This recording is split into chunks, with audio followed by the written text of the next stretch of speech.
Jose, 4 years ago when you were at Chelsea, you were asked if you would ever come to Spurs and you said, never, I love the Chelsea fans too much. What's changed? Yeah, before I was sacked. Given your association with Chelsea, then, can you ever see yourself at Tottenham? I can firmly say no, and you can replay that again in 10 years or whatever you want. I am humble.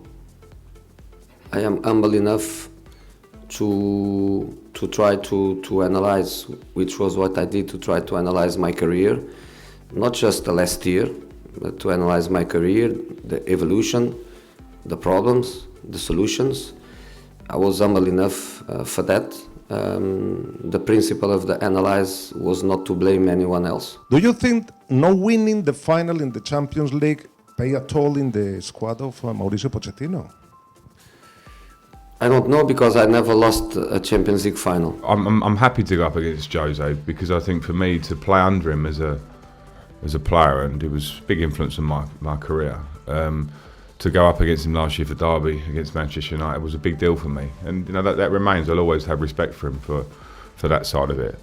The bigger thing is Chelsea-Tottenham and what that rivalry means, what it should mean to our players and us.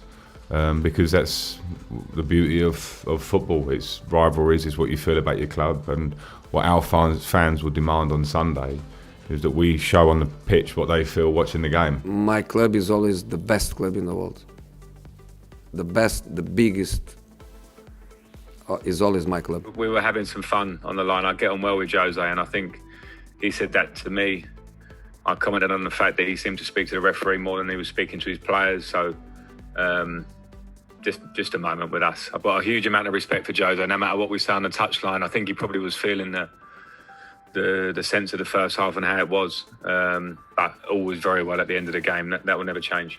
With Frank, the most important thing is my feelings to him is more important than any words that we change. My feelings to him are, I will always owe him everything that he gave me. He gave me everything he had as a player, and I never forget that. So my feelings towards him will be always feelings of how much I owe him for such an incredible player, friend, and professional that he was. The only thing that I was telling him was that was an opinion, just an opinion of an old coach to a young, talented coach, which was when the players need us is when they are losing. When they are winning, we don't need to be the protagonists of the touchline. We need to be there when they are losing. And the last match, when they were losing 3-0, I felt sorry for him, because he was really, really sad and quiet in his chair. So it was just, in terms of football, I have nothing to teach him. He knows football up and down. He's a fantastic coach. It was just an opinion. Stay on the touchline when your team is losing, and stay calm when your team is winning. Jose Mourinho works at a lot of football clubs, and we have to respect his right to work. On the other hand, I was here for 13 years as a player, have an absolutely deep feeling for the club, and I obviously went to Manchester City for a year at the end of my career, but Chelsea is certainly something very close to my heart, hence why I'm so proud to manage this club, and hence why unfortunately I wouldn't manage Tottenham. And that's no disrespect to Tottenham. I've got a lot of friends that are Tottenham fans and Arsenal fans, etc., but sometimes there are feelings when you're in it that there are some things you wouldn't do. Not disrespectful to the club, but just because of what Chelsea's given me over my time here as a player, what it's given me now, it's something that's certainly not on my list. To play James or Aspilicueta, to play Chilwell, Alonso or Emerson, to play Mendy, or to play the most expensive goalkeeper of the history of the Premier League. Chelsea has an amazing squad, so I'm not even worried about who is going to play, because they only have very good players. You don't have a record as decorated as Jose Mourinho has as a manager without being a very talented coach, and for all of us, the game is so reactionary at the moment, particularly in the modern era with social media reactions, that form will always be judged very harshly for any manager that they are, and Tottenham are in good form, so they're on a good run.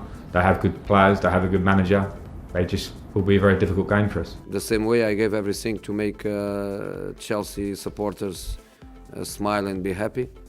That's exactly the same desire I have to give everything to Tottenham fans and to make them smile and be happy, and that's what I want to try on Sunday. We had a lot of good moments and also a couple of bad ones, and they always stick in your mind sometimes as much, but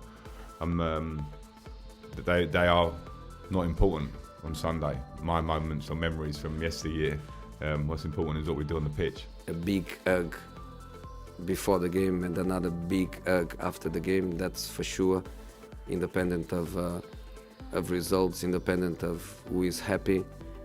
I think our feelings are going to be forever. I will be always grateful to him for what he gave me as a player, and nothing is going to change. I love the guy. I will always love the guy. I hope he loses Sunday.